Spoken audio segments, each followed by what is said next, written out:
students, I am going to explaining to you introduction to Python. हम लोग इसमें पढ़ेंगे Python and features of Python, यानी Python क्या होता है और उसके क्या क्या फीचर्स हैं हम लोग ये जानेंगे। तो Python क्या है? Python सिंपल प्रोग्रामिंग लैंग्वेज है जिसका यूज हम लोग कोड लिखने के लिए करते हैं। इसको जूलियो वेंडोसन ने इसको बनाया हुआ है, इसको डेवलप किया है और 1991 में इसको रिलीज किया गया है। ठीक है, तो इसमें इसके बाद हम जानेंगे फीचर्स ऑफ पाइथन। पाइथन क्या होता है, ठीक है, इसके क्या क्या फीचर्स हैं। तो पाइथन एक जनरल पर्पस प्रोग्रामिंग लैंग्वेज है, यानी इसको नॉर्मल यूज के लिए हम लोग करते हैं और ये एक हाई लेवल लैंग्वेज है।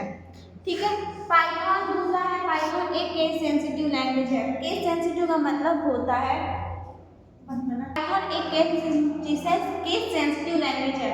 अब केस सेंसिटिव का मतलब क्या होता है, जैसे हम लोग वेरिएबल बनाते हैं, मान लो हमने दो वेरिएबल बनाए हैं, एक x में है 10 और y में है 20। अब जब हम लोग प्रोग्रामिंग करने को राइट कर रहे हैं, तो अगर इस x को अगर हम लोग राइट कर देते हैं, ये क्या होगा कि ये दो अलग अलग वेरिएबल होते हैं। इसलिए जब भी हम लोग प्रोग्रामिंग करते हैं तो अपने कोड राइट करते हैं, तो अगर हम वेरिएबल स्मॉल x से बनाए हैं तो हम प्रोग्राम में भी अपने कोड में भी स्मॉल x का ही यूज करेंगे। उसके बाद नेक्स्ट फीचर है ये इजी टू यूज है, यानी इसका जो कोड है काफ़ी ज़्यादा इजी है, क्योंकि जैसे मान लो हम लोग नॉर्मल इंग्लिश के कुछ वर्ड्स होते हैं, जैसे होता है ट्रेन, इसमें किसी भी चीज़ को अगर आपको प्रिंट करना है, अपना कोड प्रिंट कराना है, तो इसमें हम लोग प्रिंट फंक्शन का यूज करते हैं। और फंक्शन क्या होता है, अगर किसी भी वर्ड के आगे अगर पैरेंथेसिस लगा होता है तो वो होता है एक फंक्शन। ठीक है, तो जैसे हम लोग मान लो इंग्लिश में भी नॉर्मल यूज के लिए हम लोग प्रिंट एक वर्ड का यूज करते हैं, जिसका मतलब होता है छापना या उतारना। ठीक है, ऐसे इंग्लिश में भी हम लोग इसका प्रिंट का मतलब होता है कि अपने कोड का जो भी उसका आउटपुट आना है उसके लिए हम लोग प्रिंट फंक्शन का यूज करते हैं। उसके बाद कुछ है इफ एंड ये कुछ कीवर्ड्स होते हैं। ठीक है, तो इसमें जब भी हम लोग वेरिएबल बनाते हैं तो उसमें हम लोग कीवर्ड्स का यूज नहीं करते हैं। कीवर्ड्स को हम लोग रिजर्व वर्ड्स के भी नाम से जाना जाता है।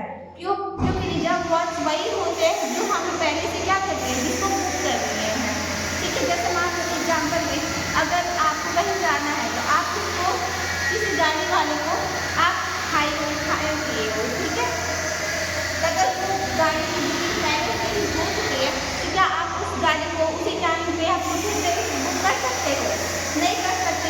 इसलिए जैसे वेरिएबल में भी होते कुछ रिजर्व वर्ड्स होते हैं, जैसे इफ है, इफ है, ये पहले से ही इसका यूज प्रोग्रामिंग लैंग्वेजेस में हो चुका है, इसीलिए हम लोग इन वर्ड्स का वेरिएबल बनाने में हम लोग यूज नहीं करते हैं। उसके बाद है programming platform independent. Platform independent का मतलब होता है कि कंप्यूटर में बहुत सारे ऑपरेटिंग सिस्टम होते हैं, जैसे लाइनेक्स है, यूनिक्स है, विंडोज है। ठीक है, तो ये सारे प्लेटफॉर्म पे आप इस सॉफ्टवेयर को आप इंस्टॉल कर सकते हो। ठीक है, तो इतना ये सारी चीज़ें मैंने आपको क्लास में भी बता दी है, तो इसको मैंने आपको थोड़ा सा समरी दे दिया है और इसलिए आपको पीडीएफ में क्वेश्चन आंसर भी मैंने राइट करा दिया, तो आप उसको लर्न कर लेना। Thank you.